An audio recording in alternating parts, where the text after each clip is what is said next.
Manželke som hovoril, že nech nájde nejaký kemp a dala kempy na Slovensku a našlo ho hneď.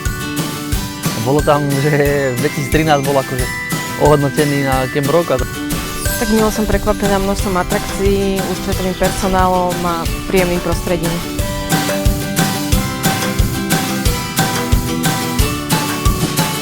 Karavanové stanoviskia boli tiež vynovené o nové prípojky na vodu, elektriku, septik. Taktiež sme pripravili a navýšili samozrejme kapacitu sociálnych zariadení. Przyjechaliśmy większą grupą i uznali, że jest to bardzo dobra baza wypadowa na uprawianie turystyki górskiej, motocyklowej. Super obsługa, cenowo bardzo dobrze.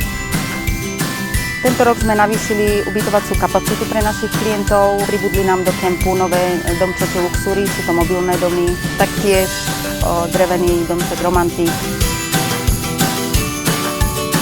Návštevníci sa tento rok môžu tešiť na novo otvorenú reštauráciu Námorníka, kde budeme ponúkať hotové jedlá na objednávku à la carte, taktiež ale ostanú aj klasické fastfoodové jedlá.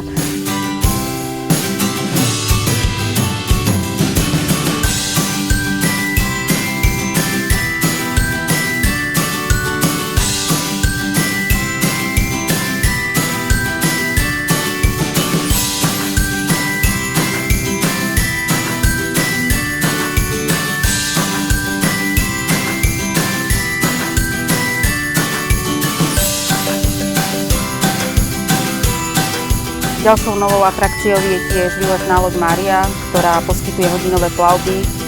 Je to katamarán ruskej výroby, 21-ročná loď, pre deti ideálna na plavbu, zažiť si skvelý zážitok na Liptovskej Mare.